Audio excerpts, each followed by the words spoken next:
UpSurge. Real interviews, real stories, real individuals, real testimonies. Be sure to tune in every Saturday evening at 7:30 p.m. where Meadowvale's Youth Talk Show will be resuming for Season 2 of UpSurge. This is something you don't want to miss, so be sure to tell your friends, your family, your co-workers, and even acquaintances. You can find us on Facebook, our YouTube, or our website. UpSurge, where the surge is always up.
UpSurge.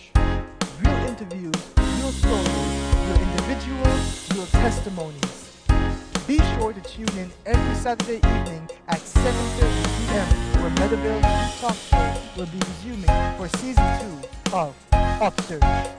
This is something you don't want to miss, so be sure to tell your friends, your family, your co-workers, and even acquaintances. You can find us on Facebook, on YouTube, or our website. UpSurge, where the surge is always up.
Hi, good evening, and welcome to another episode of UpSurge.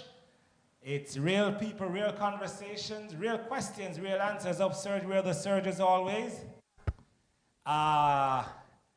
Let me do that again. UpSurge, where the surge is always. Where the surge is always up. So- Am I on now? Yeah, Okay, yeah. good.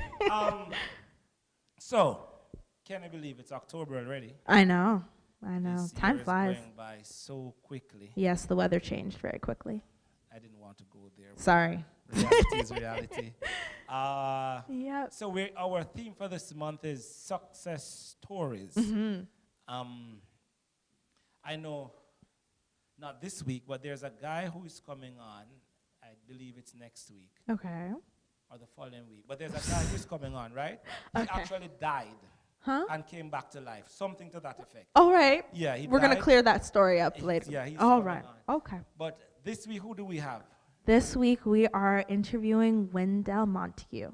That's Pastor Montague. Yes. I think he pastors Brampton, Northwest Brampton Church. You'd have to tell me. Yeah, it's I didn't my get good- that He far. has an incredible story. Okay. Grew up in Jamaica, slept in the market on That's your cardboard box. That's your side of the story, Pastor. No, it's my friend. Yeah, telling you're you, he right. told me Okay. that it is going to come out. I'm It telling you. will. It will Yeah, come out. but The truth will come out. I'll be in the chill room with Kemoy and Lenice is there too. I think Lenice is there too, and Emari. Awesome. Yeah, so we're in for a treat this evening. This is UpSurge, real people, real conversation, real questions, real answers. UpSurge, where the surge is always up. Up.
And we're back on UpSurge, where the surge is always up.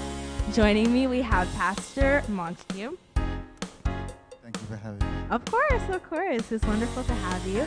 We're going to be delving a little bit into your story. So Pastor mentioned earlier that I'm in the studio this week, so you don't have to deal with his question. Praise the Lord for that.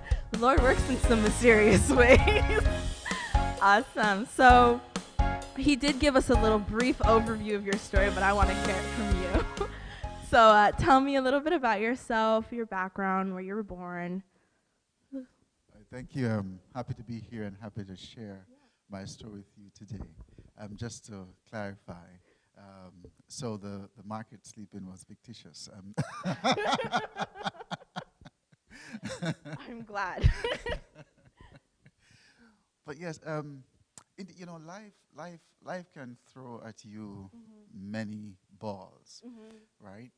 But it's your attitude that's going to make a difference. Absolutely. And not everything will come to you in very good packages. But if you can make the best of everything that you receive. And so that was where it started for me. Okay. Well, I am from Jamaica, Okay. from the parish of Portland. And that's the most beautiful parish in the I'm country. sure some people would argue, but that's all right. There's no one else here. And I mean, Pastor's Parish doesn't have anything on Portland. I want to tell you that, right? So, And so I'm from also a very large family. Okay. I'm from a family, 10 children. Wow. Yeah. Where do you fall in the I in the am order? number 9. Wow. Number 9. And so it wasn't easy. That's not an easy situation. Yeah. And I mean, I'm coming from a family of subsistent living Okay. and a poor background. Okay. Okay. My parents, you know, they had, they never had a job with, you know, great income, Okay. right? Okay. And so my mother was a domestic helper. My dad was a small-scale farmer, Okay. right? Mhm. And that was just very limited Yeah. to take care of the needs of 10 children, That's a lot. especially to give them a very good education. Mhm. Okay. So that was really a difficult space. So we grew up poor. Okay. We grew up poor. I'm going to just define poor for me, because I'm going to say for some of our Canadian youth, poor doesn't look like what poor was for you. So explain your poor for me. So poor was you weren't able to even, you know, wear certain things that you'd want to wear. Okay. Right? Okay. You never had the money to do that. Right? Okay. You weren't privileged to even go certain places that you even just some basic areas. Okay. It wouldn't happen. Right? There was not the resource to take care of that. Okay. And also, even sometimes you never had the really kind of meals that you should. Okay. Right? Because there was not the resources for that, right? Yeah. Yeah. So we had to learn. What it taught me, though, was to be content, right? Okay. In whatever situation that we were, to give thanks. And my mother always said that to us. Okay. Be thankful for what you have. Even it's just a finger, Yeah. what we would call it, of banana. Just give God thanks for it. Yeah. Eat it, drink some water, and be thankful And to be God. thankful. So you were never resentful to your parents for the state of living or anything like No, that? I couldn't blame them. Okay. They gave us the best that they had. That was the best that they had. Yeah. All right, and they gave us the best. I can remember one time, my mom came in with a really a bucket of chicken that she brought from work. Okay. Right, and she just came and gathered us, and she just put it down, and she said to us to eat. Yeah. And I recognized that she wasn't eating. And I was saying to myself, you know, why aren't you eating? And she said, no, just eat. Yeah. So they knew how to really deny themselves so that we could be all right. All right. With Yeah. just the basic that they could give to us. Yeah. Right? Yeah. And so you learn to appreciate them rather than to resent them. Of course. Of course. That's so important. So just going back into your story and talking a little bit about poverty, how did that look with you going to school? So Wow, that was a challenge. Okay. So to tell you about it, I couldn't afford to even get a good bag for school. Okay. Right? Okay. Or proper shoes. So you had to just wear what you had. Okay. Right?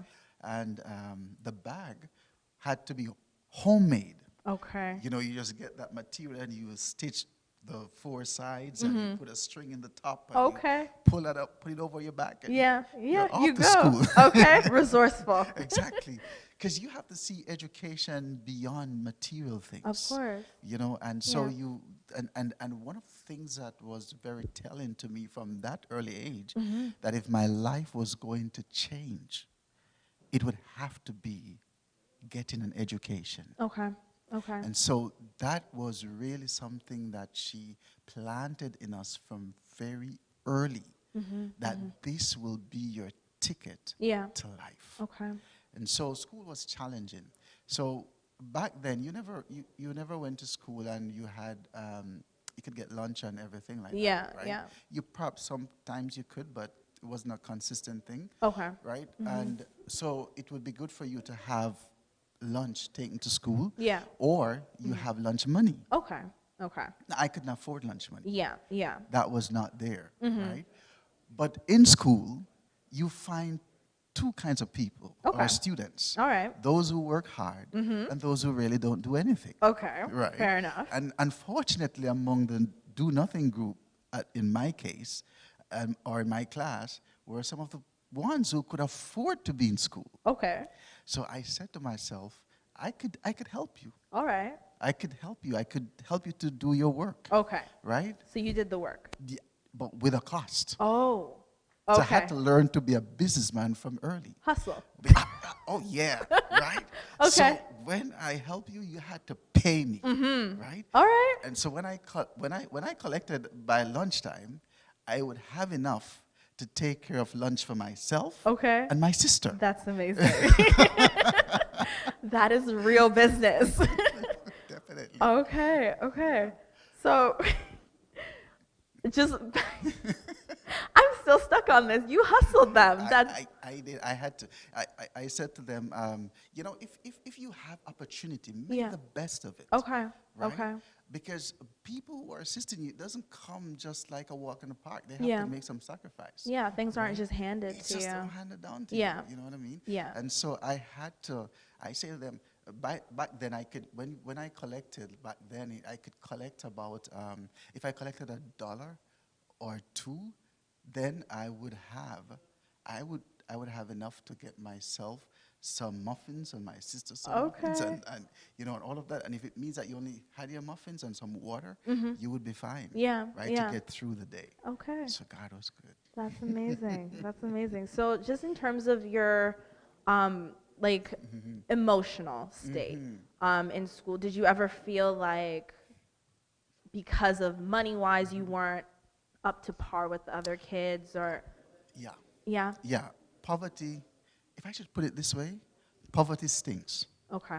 You know what I mean? Yeah, And simple. it can leave bruises. Yeah. You know, it can bruise your emotions. It Okay. can bruise your self-esteem and your confidence. You Yeah. know, that kind of stuff. So, I believe I was bruised.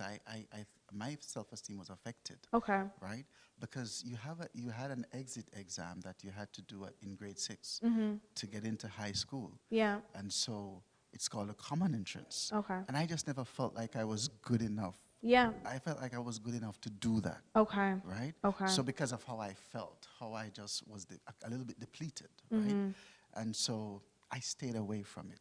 Really? Because I really didn't feel like I was good enough to do it. Okay. And so I knew that I needed work in that area Yeah. with my self-esteem. Okay. Okay. Thank you so much for sharing that little piece of your story. I think we're going to bounce over to the chill room and we're going to dig a little bit deeper into that when we come back. All right, Pastor D, over to you. Okay, thank you, Lexi. You could hear me? I can hear you. All right, I'm here chilling in the chill room with Kimoy and Amari, two young men. Interestingly, we have a gentleman on set sharing his story.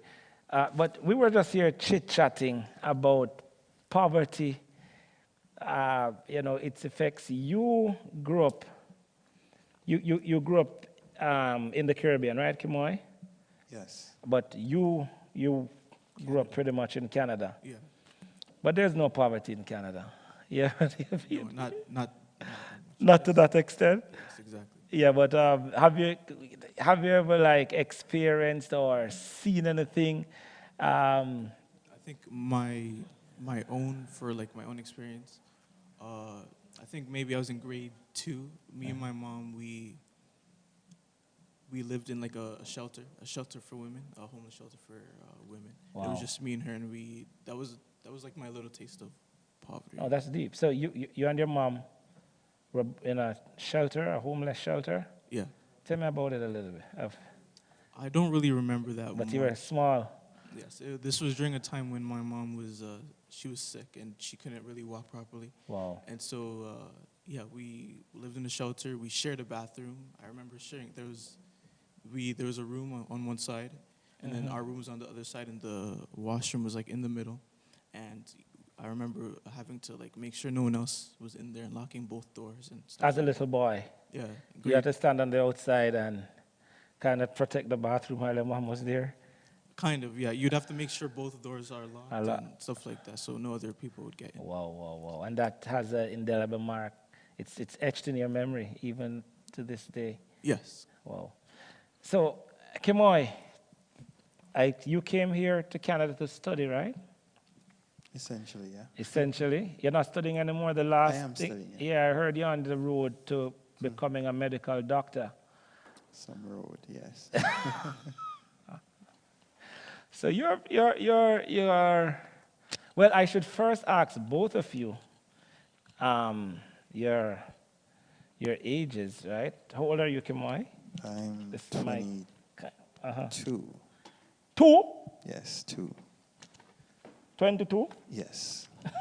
You thought I said 2? How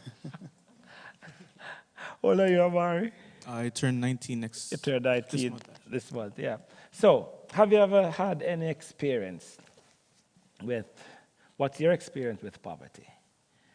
If you had any. I know, wow, he's thinking hard. You grew up privileged, fresh No. prince, fresh prince of Bel-Air. No, no. It's just that it's relative. I've Okay. seen worse, so Okay. it's relative. But I have lived in a single room before. That was my little space, and the thing is, it was a poor upbringing, but I was happy. So the memory wasn't that harsh, you know. But I have lived in a single room before. With everybody else? Me and my mom, just the two of us, Okay. and I had a quite normal life. Okay. Knew I was poor, but that never really affected me. So you could be poor and happy. You can be. There's a term when I was younger, you know, growing up, not privileged, more on the poorer side, right? And so this guy came out and he said, look here, I am poor and bossy. And like, poor, but I have something to brag about. Understand me? I'm alive. Something is happening, right? So before we go back over to Lexi, I want to ask you, Amari. So back to that story. From then, did that kind of force you to create a stronger bond with your mother? You felt like, because you're standing there at the door, you felt like her protector, right? Yeah, yes. And is that the same? Is that the same feeling you have now? Like today, yes. Yeah. So you would say then, we could say then that experience possibly might be one of the experiences that would have caused you to say that, hey, I am her son, but I'm also supposed to look out for her. I'm a protector. Yeah. Yeah. All right, Lexi. So we're going to get out of the chill room for now. When we meet again, I think Lenice will be here with us, and our bass guitar player, Knight, the Bassy Knight the Bassy. That's what his name is going to be when we get in the chill room. Bassy Knight. Over to you, Lexi.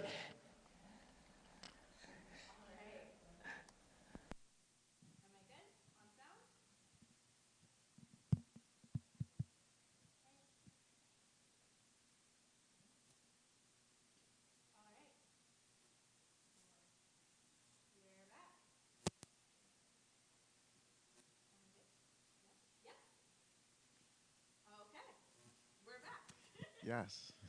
Sorry about that confusion, folks.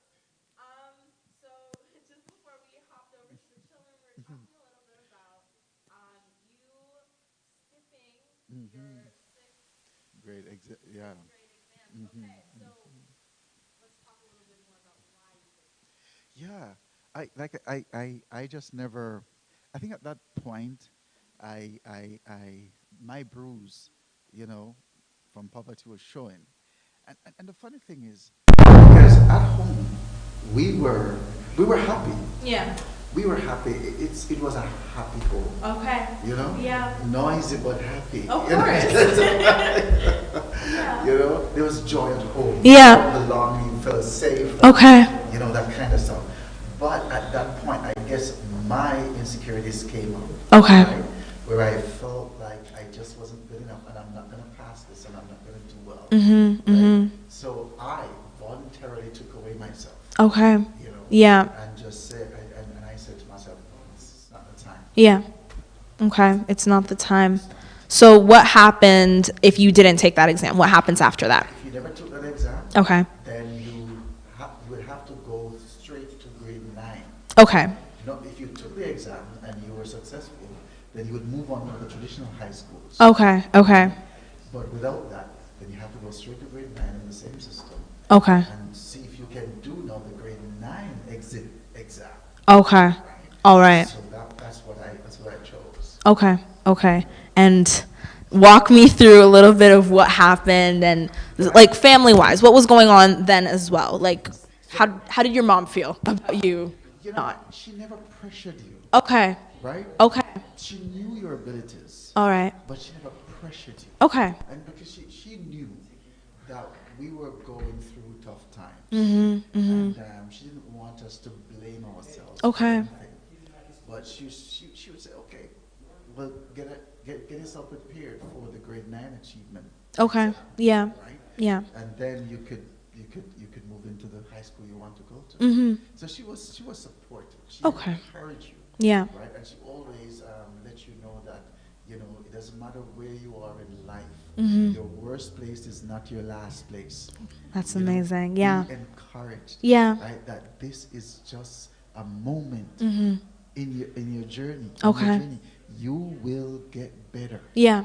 You know? Yeah. Believe in you and do your best. There you go. Okay. So there was that hope for the future. There Yes, was there was hope. Okay. There was Okay. hope. And she was the stabilizer. All right. You know, she was a matriarch. You know, she was that kind of person. She took control. She took control. Of course, you 10 kids. You have to keep control. Absolutely. Yeah. And Okay. so I went to grade 9. And I think when I reached grade 9, the consciousness came in.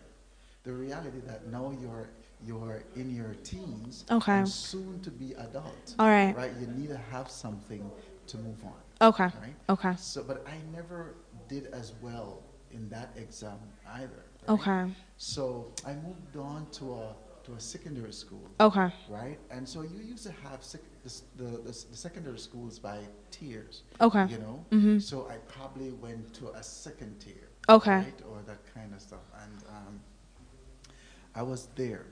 And you had to do 2 years there. And so it was on and off. Okay. On and off. Because it was at that point that my mom got a breakthrough. Okay.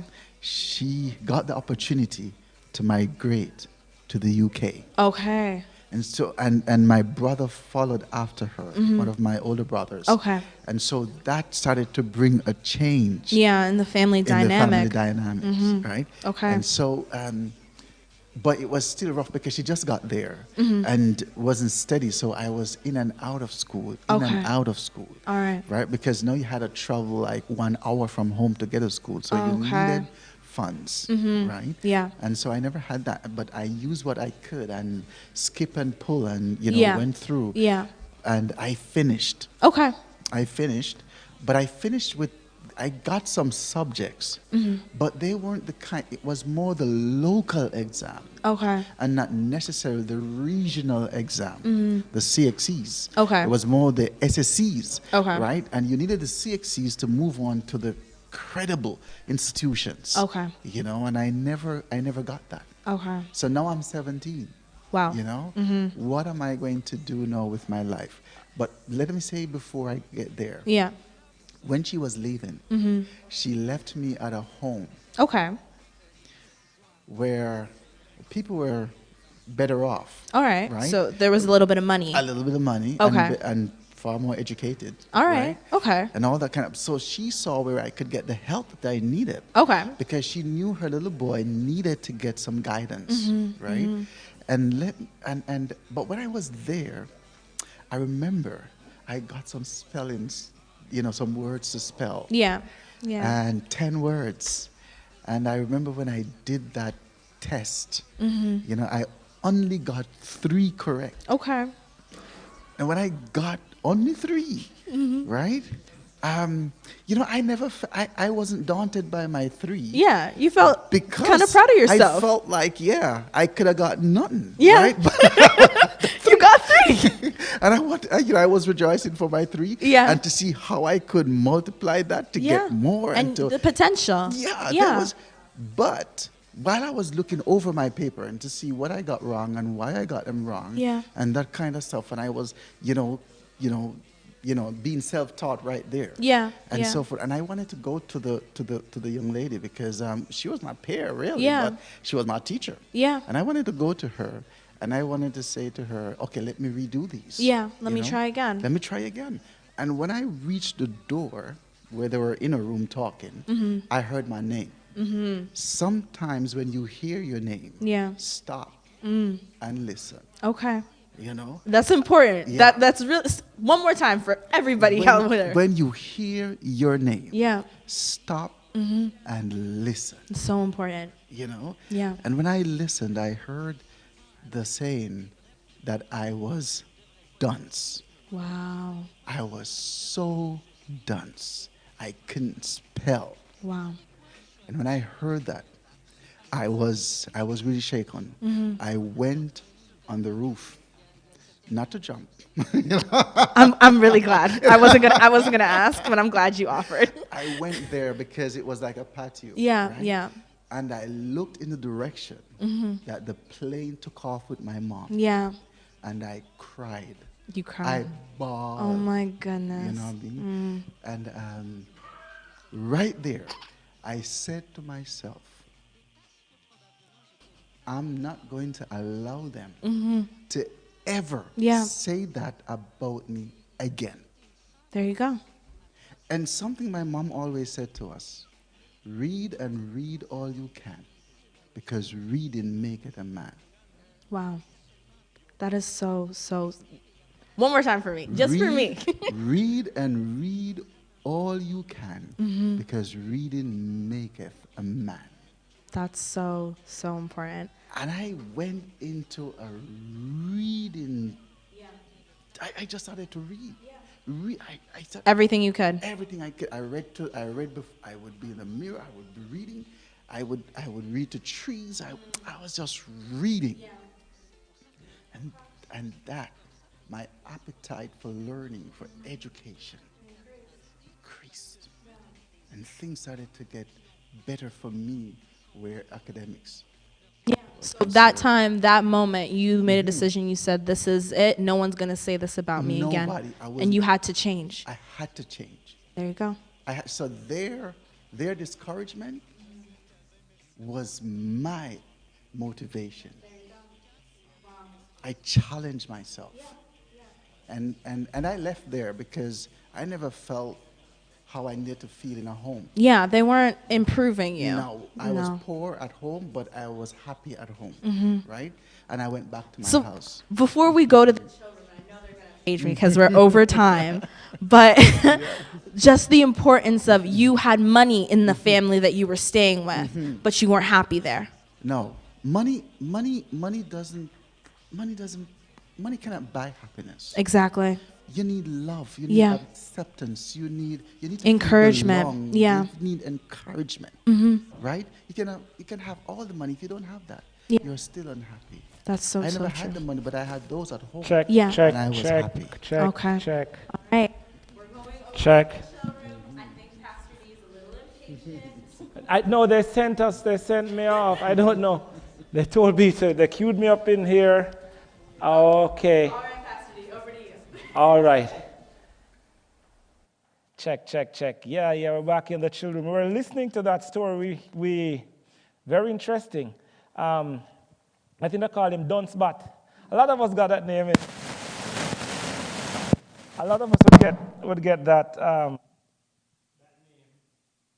Never. In the Caribbean, Jamaica especially. Dunsbat. I don't want to share my story. with the whole dance bad thing.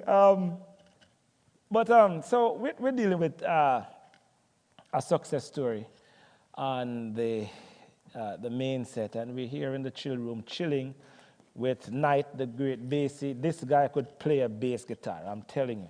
And he's the most composed bass guitarist I have seen yet. Like he's just the emotion is like some people be like, he's like, hitting every chord. And also with Lenice, both have something to share where success is concerned. Because, for instance, you, Lenice, you got pregnant as a teenager, right? Mm-hmm. Tell us a little bit about that. And you are now a nurse. Mm-hmm. You look like you're still in your 20s. I don't know. If you can't be too far if you're in your 30s. You can't be way down 30 downhill. But you got pregnant at 19, bounced back, and you are here living a successful life by God's grace. Share with us your experience. Okay, so I started coming to Meadowvale. I was 19 years old, just finished high school, always worked. Since I came to Canada at 13, I started working at a salon, and I worked in a salon until I was 19. I got pregnant. I started coming to the church and didn't know I was pregnant, but I knew I wanted a change in my life. So I started coming to the church, and I still struggled with going to work on Sabbath because I worked in a salon. So that was the busiest day, Sabbath.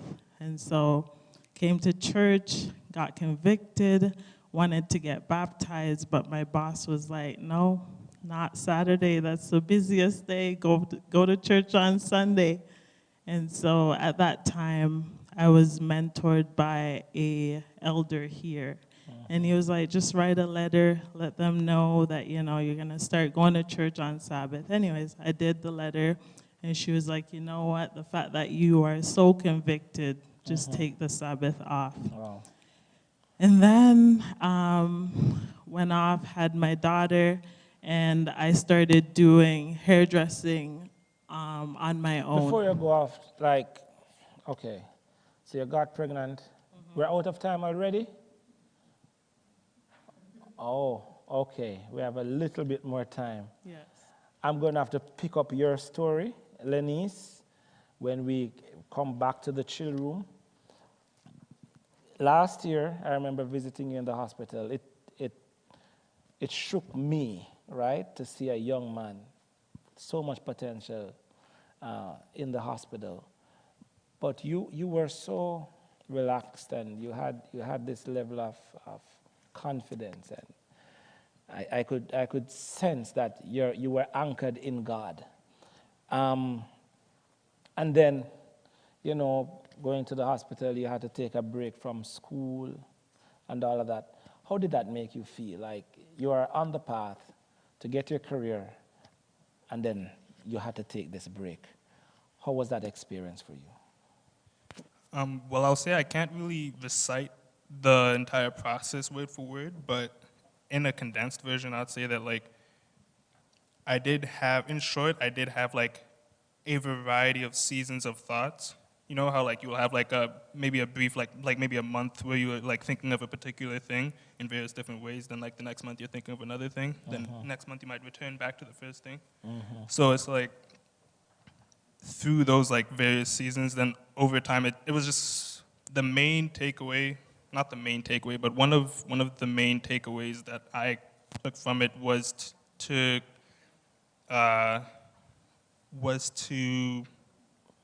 remind myself to focus on the things that don't just benefit me now, but the things that benefit me in the future. Wow. Because having the prepared mindset is what, in my opinion, keeps you.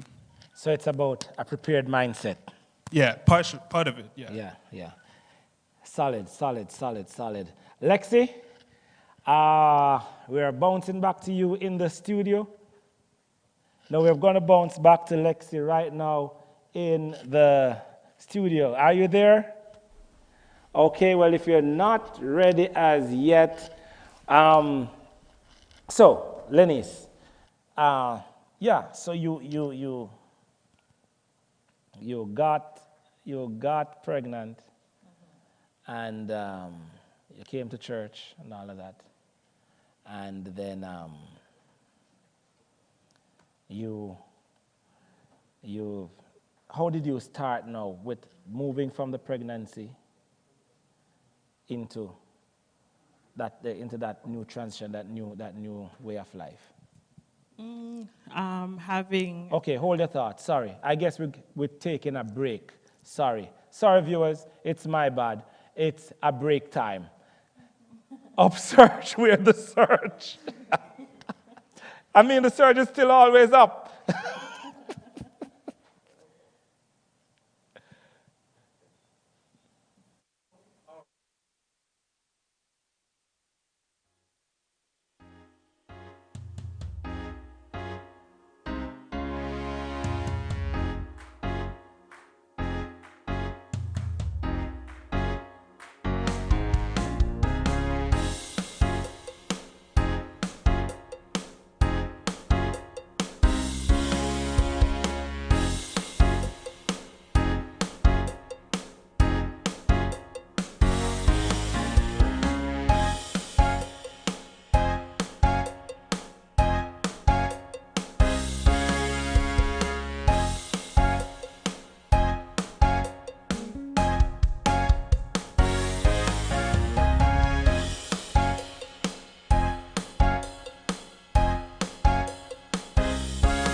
UpSurge.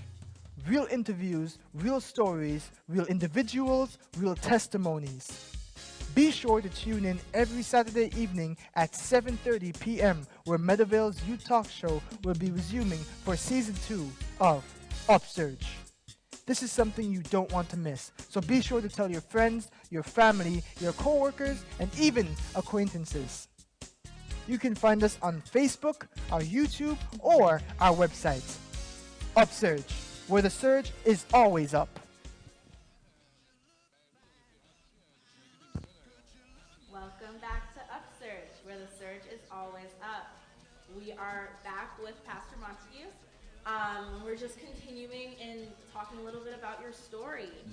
When we left off, you just talked to me about the family that you were living with when your mom migrated to the UK. And you just told us how you'd moved out, you'd left. Money wasn't enough to keep you there, right? So what happened after that? So after that, when I went home, so as I said, Mom was she was the disciplinarian at home. She kept you in line. She kept you in line. Yeah. Dad was there, but Dad is an easygoing guy. Dad gives you your rope, you know. Yeah, So, okay. you know.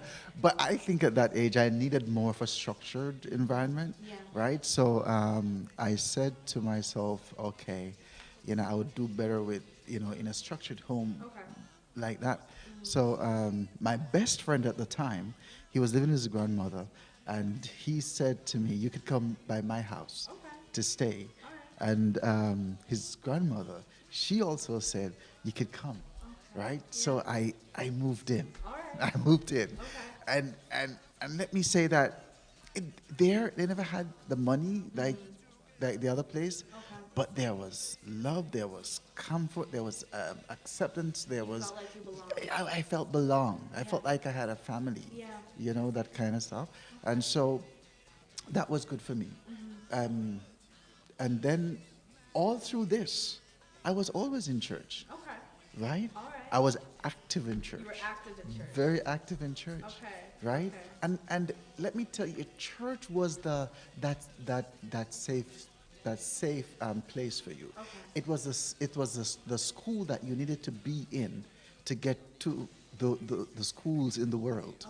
You know, church prepared me. Church helped me, right? Church taught you and empowered you. You know, so I was happy as a youngster to be in church. Church was a good place to be for me.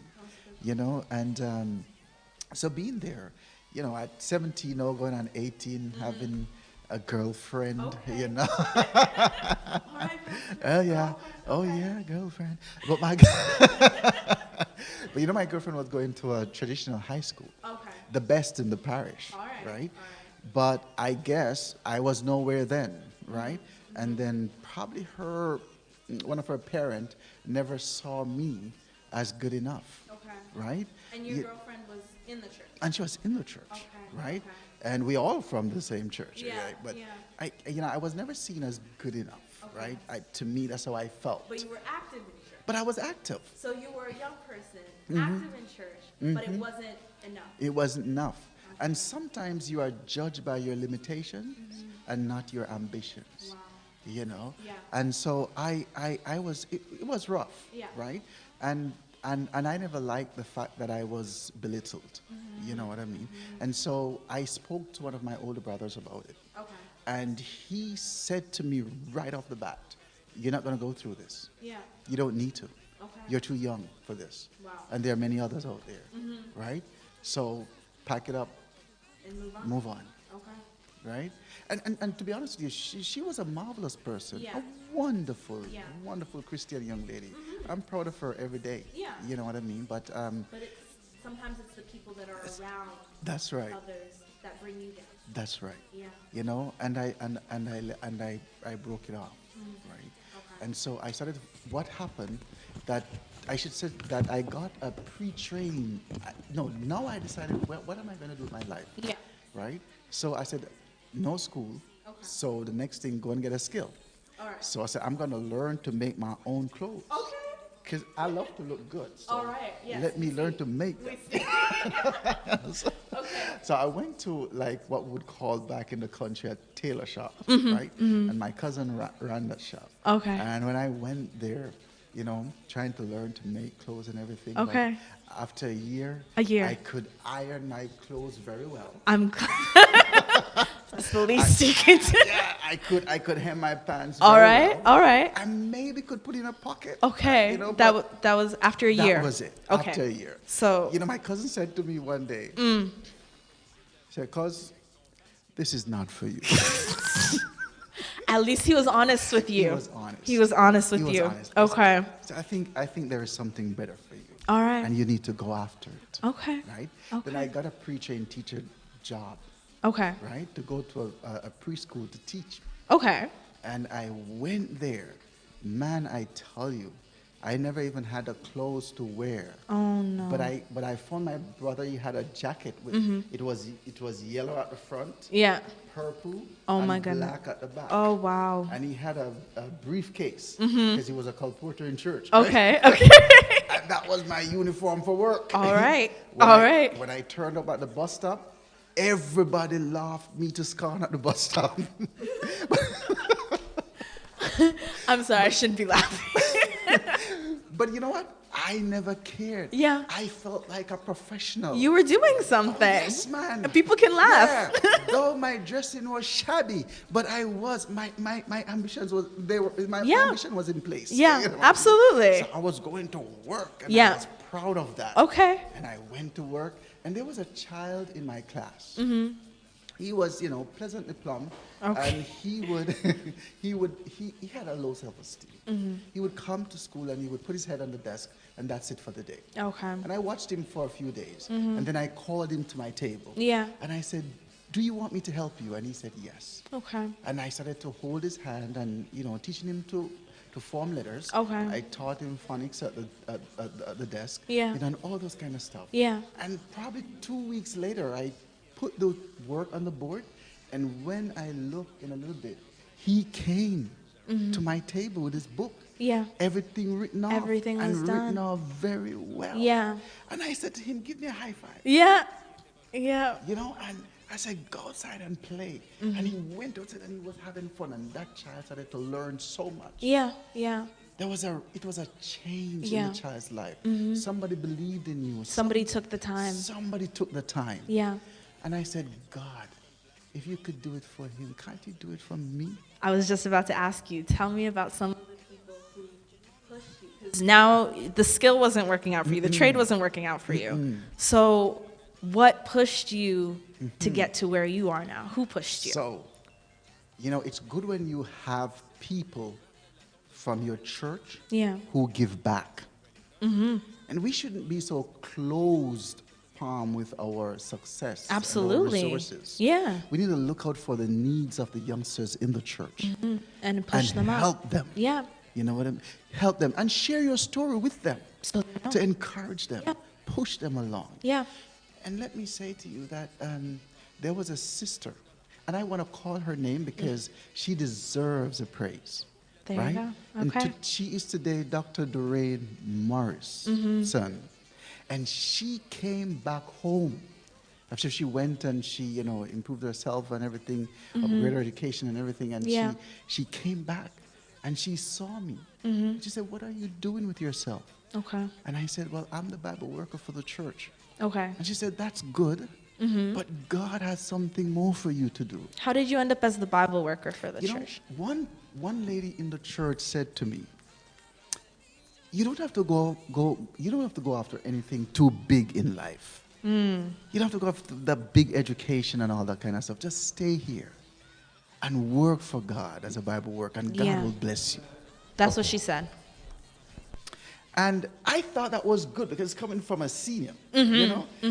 But when I told her that, she was upset. And she said, all her children went to university. Why did she tell you that? And she said, Monday morning, pack your bag and find yourself to Kingsway High School. And a place is there for a working student. You're going to go back to school. How old were you? I was 21. Okay, we're going to take a break right there. We're going to bounce over to the chill room. Pastor D, are you there? I'm here, Lexi, listening to that story. I didn't know my friend went to school at, I thought it was 18 or 19, but 21. Wow. A true success story. So, Lenice, you got pregnant at 19. You came to church, found the Lord. How did you catch yourself to the point where you decided to study nursing and today you're a nurse? So I started coming to church, associating with everyone. I remember an elder, he was mentoring me and, you know, talked to me about going back to school. Also, another church sister, her name was Denise. She was like, you know, the adult education center, you should go back there and just, you know, start a new career. Wow. I was doing hairdressing, you know, just living day to day, trying to do hair and make money. And it was convenient at the time to have a baby and to do hair in that, you know, in that space. But then after she was, you know, weaned off to daycare, I decided to go back to the adult education center, got some courses, and then I remember Like high school courses you had to go over? high school courses, so nursing courses like biology, chemistry, English, math. Like I had all of them, finished high school, but they weren't university level. So then after that, I got all those courses, and I remember the counselor, she was like, you should do RPN, you know? And I said, no, I want to do the counselor told you to do RPN? Yeah, she's like, looking at your grades, you should do RPN. You can't make it.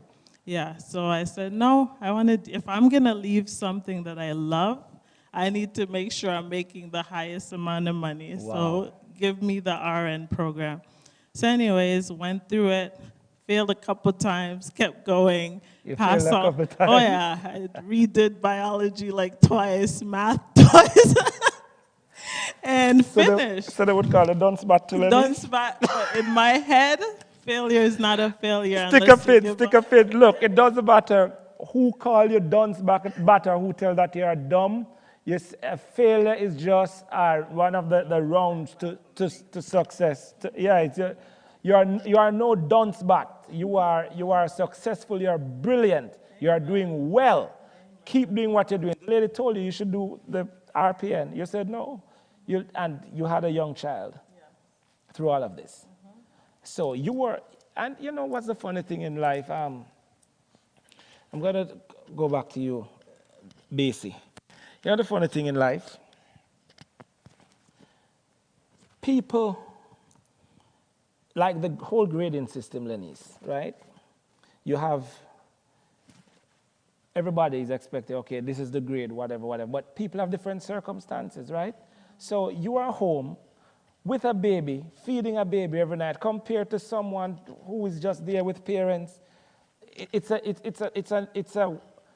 a way easier road for others. So where you get a C and another person get an A, in my book, you are the A student. So, mindset.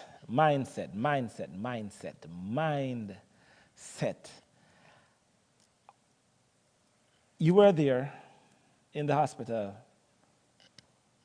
missing some time from school, but you had a certain mindset. How has this mindset helped you to bounce back or put you in the process now of bouncing back? It mainly just, it's not like an overall like encompassing thing that like solves everything, but it's just like, it's just one of many things that I do for myself to help keep me, like keep me focused, help to keep me like on track, and to help me to not just do damage control when situations occur, but to basically exercise certain things that I believe I should be doing in my mind. Like I exercise those thoughts, or I like dwell on them prior to calamity, so that when calamity comes, then I'm not like doing damage control, scramming for stuff. Wow, that's deep. That is deep. And on that point, we go back to the studio. Over to you, Lexi. All right. Am I back? All right. Awesome. And we're back here in the studio. So right before we left and went to the chill room, you just dropped a bomb on me. You went back to high school at age 21. Okay. Now tell me, where did you go back? Like what was the age of your classmates? Okay, so that was 10th grade. Wow. Right? Okay. That was 10th grade, so that's like the 15, 16, yeah. thereabout, right? Okay. So that's where I was. That's where right? you landed. Mm-hmm. Okay, so this working student position. Right. What was the job you were doing? So my job, because that would take care of my tuition. Okay. So my job was to take care of the elementary school. Take care of the elementary school. Right, be the janitor for the elementary school. Make sure it is clean. Okay, so you were the janitor. Yeah, I was a janitor for the elementary school. Okay, right? Okay. So I had to do my work, go to day school. Wow. Right, and study, because I only had 2 years to get this. Yeah. 2 years. And how many how many subjects did you have to fit in to these 2 years? So I needed 5 subjects, including math and English, to get to university. All right. Right? Okay. But I challenged myself with 8 subjects. Wow. Why? Why? You know, I was no hungry for learning, right? Yeah. And so I believe, you know, one of the things that it taught me when the lady mentioned that about not going after things. Do not allow people to define you. Don't let people put a glass ceiling. Don't let people put a glass ceiling for you. Yeah. Right? Yeah. Know your potential. Believe in yourself. Yeah. Right? And challenge yourself to rise higher. So right? you challenge yourself with those 8 myself. courses. And failure for me, right? It's not that you are incapable. Yeah. It's just another way that you've learned not to do something. And it opens possibilities for many other ways to do it. Right? Yeah. So when I went there and I stepped in, I had to go back into khaki uniform. Wow. Right? But the good thing is that there is something in my gene, and that is youth. Oh, right. So you didn't look 21. So I didn't look 21. All When right. I got in there, I looked like 16. Great. Right? And I never told them either. Okay. My age, only my close friends in school knew. Yeah, yeah. Right? And so I was there. When I went in the classroom, I said to myself, I am going to have a silent challenge on every student in this classroom. Yeah. Because I must be successful. And I'm going to let that be an encouragement Yeah. for my people back home. Yeah. You know what I mean? And so I went through it, and there I was in high school. The first year, I was challenged by the principal Wow. to do some subjects in fourth form Okay. or in 10th grade. Okay. 3 subjects. Okay. Right? And let me tell you something. I didn't know how. My hand went up to accept the challenge. Wow. It was divine intervention, but Must it went be. up. So I had to take on literature Okay. and history. And I never had the base for those. Okay, so right? this is something you would have had to kind of work up to. You have to work up to that because you Okay. should have been doing those from 7th grade. Wow. right? Okay. And so here it is that I had no time to be a regular student. Yeah. Like to after school to go on the field and shoot 2 hoops. No, and you were I- working twice as I hard. was working twice as hard. Yeah. And I said to my friends, if I'm going to play with you, you guys have to help me clean the classrooms after the game. Yeah. And I had good friends. Okay. You got to surround least. yourself with good people. People who would encourage you, Yeah. inspire you, Yeah. and to support you. And that was the kind of those were the friends I had Yeah. around me. Very important. They had my back. Yeah. You know what I mean? Yeah. And so I was there, and I worked. I wasn't ashamed to pick up the mop on the bucket. I was just about to ask, did you I- ever feel embarrassed at all? No. It was for me. I didn't see this as menial task. Of course. I saw it as my stepping stone to success. It was a means to an end. It was a means to an end. There you right? go. So here it is. I got up, and I never cared who came in and saw me cleaning up before class. Yeah. You know, I was a diligent worker. But my mother, her boys had to be very domesticated. Good. So when you got into the classrooms, Yeah. you thought it was a bedroom. It was so clean. Nice and Right? Okay. Thanks to mom. And so that was how I did my work. Yeah. I approached my work with a lot of care and diligence. You put your best My into best. everything you had. Everything. Yeah. And I found time for my studies and to work. There was one thing I did. I drew some eggs, and I wrote all my subjects in those eggs. Okay. And I put them at a place where only God and myself knew about them. And every day before lunch, I would find a corner and I would pray and ask God to hatch those eggs for me. Wow. Every day. Every day. Leading up to exam. Oh, that's amazing. And I prayed. And let me tell you something, at the end of 4th form, I did the CXCs and I passed those subjects. Praise the Lord. Praise God. Praise the Lord. That's an amazing story. The following year, I was elected as the head boy for the high school. Look at God. Yeah. And you know what came with that? They said to me, the school board decided that I don't need to do the work of cleaning anymore. Wow. They will still pay my tuition. What? But they're going to employ a janitor now and free me up so that Okay. I could do my student leader responsibilities. Wow. I could carry those out. So that's what they did. Yeah. Right? And I said to myself, I needed the most coveted position at graduation. And that was valedictorian. Yeah. Yeah. And I needed to be the class president too. And in order to get that, you had to have the highest GPA Okay. in the school. Yeah. In the school. Okay. So what I did, you have to aim high.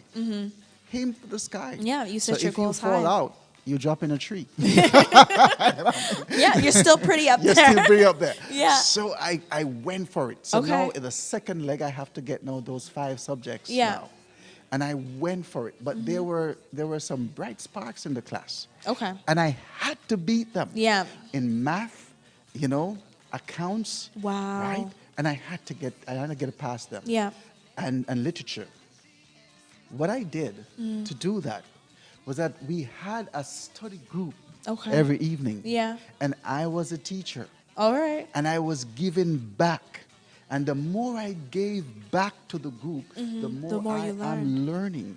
And the sharper I'm becoming at the subject. Yeah. And let me tell you something. God was good.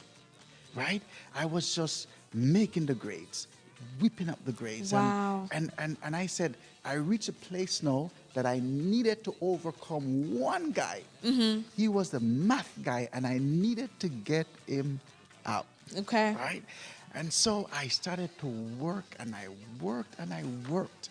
So I needed to do some extra classes because I remember I never had the base. Yeah. Right? Yeah. So I spoke to my teachers because they were teaching evening classes, but I never had the money. Okay.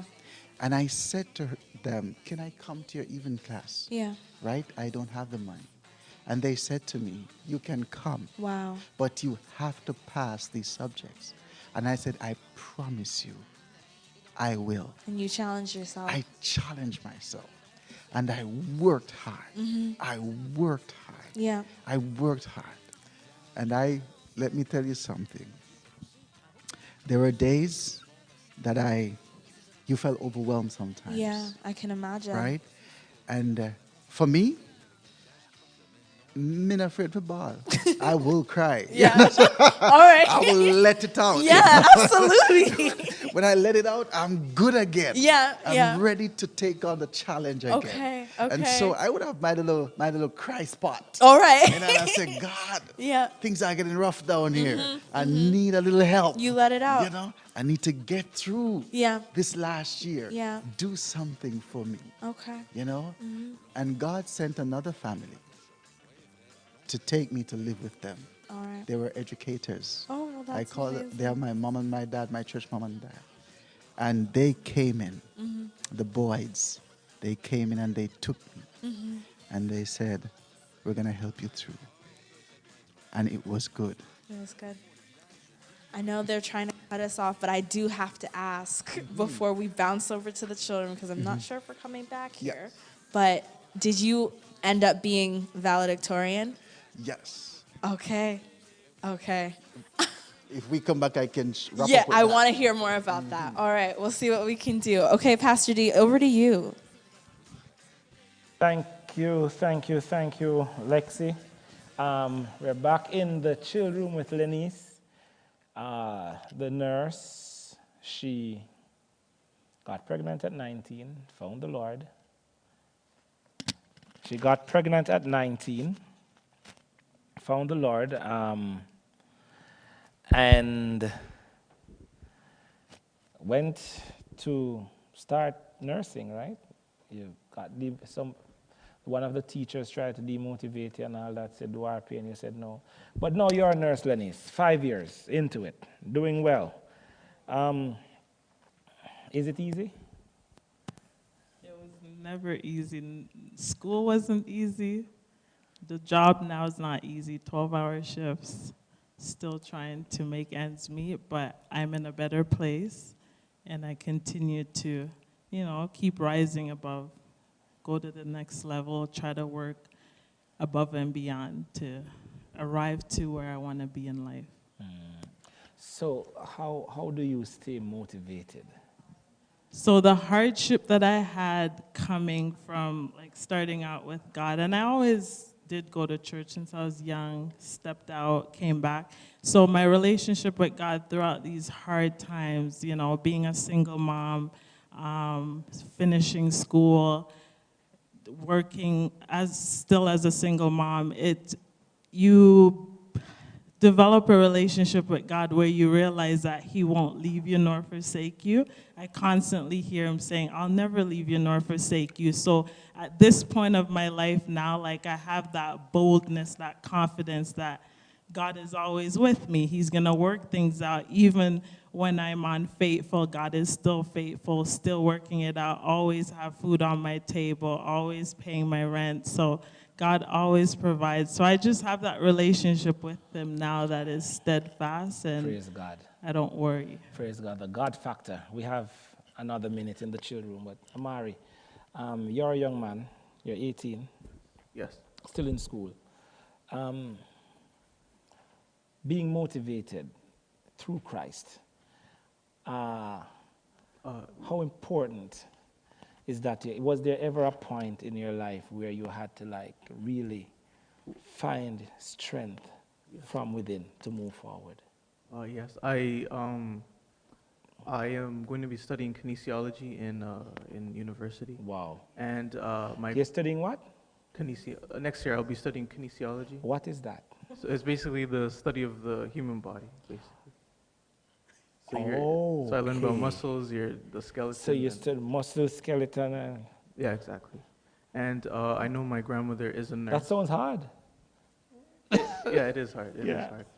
And before going to university, I needed to complete a course in high school, and I needed to get an 80%. And in school I've done pretty well, but I haven't like gotten like 80s and stuff like that.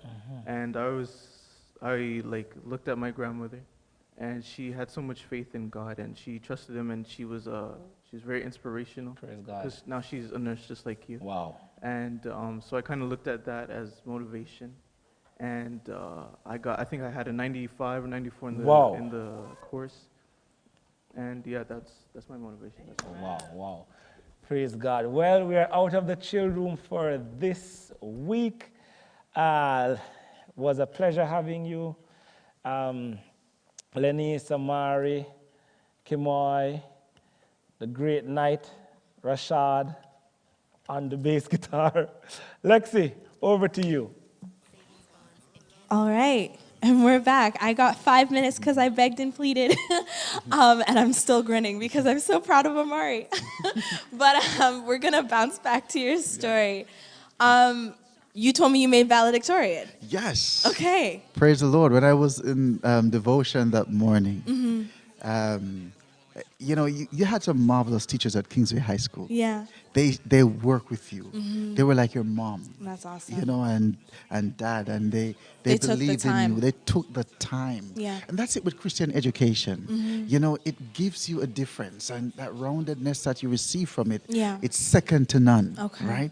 And so at devotion, when it was announced that Wendell Montague, the highest GPA in the school. Amen. Right? Yeah. And I said, praise the Lord. I saw my mother. I saw my siblings. I saw my friend, everybody. Yeah. And I was so happy. And now I'm going to get that coveted position and the class president and everything. And I sent all my success back home to encourage people, to encourage youngsters too, that they can do it. Yeah. Age is not a limit to your success. Yeah. And let me say to you, your bad place in life doesn't have to be your last place. You can rise and achieve and be the best you can. Yeah. You know? And so if I were to say to young people today, and because of that, I have an interest. Okay. Right? I took it on myself to be a mentor and a motivation to many young people. Yeah. And as a matter of fact, I'm a father of many. Okay. Right? and I take particular interest in young men. Yeah. Because they are normally the ones to fall through the cracks as well. Yeah. In society, you find out that there are a lot of places and resources for females, but you don't find many for men. Yeah. Right? Yeah. And so if you take some of these youngsters, male and females, and give them a way forward, they will rise and they will do better and give back. That's so true. Right? And so I live my story to encourage. Yeah. And what I would say to persons too, in spite of your trials, be humble. Yeah. And be grateful. And remember, if God takes you to it, He can take you through it. Trust God in everything that you do. All right. Thank you so much, Pastor Montague. It was a pleasure having you on the show. And thank you so much for sharing your story. I know it's going to be an inspiration to a lot of our youth out there. Thank you so much. I think we're going to take just 2-second break. and then we'll have Pastor D back up here with me to close out the show. All right, this is UpSurge, where the surge is always up.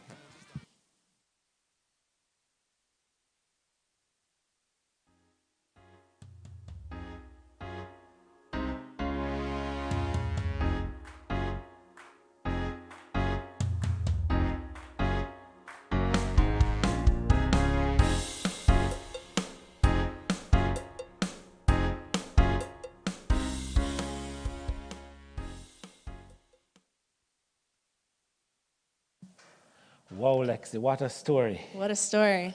I don't know. I mean, I know the pastor, my good friend, but I did not know I knew he had a story. You didn't know the whole story. I did not know the whole story. Yeah, and your story was a little different. And I really thought that there was, I don't know where I got the marketplace? Yeah, I don't know.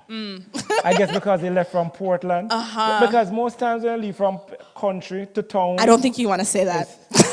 Yeah, he left from country to town. This is airing. We're live. But it was so good. We praise God, another wonderful experience. Yes. Next week, we will be back here again. Same time, same place, real people, real conversations, real questions, real answers, real issues. UpSurge, where the surge is always up. And it's a wrap.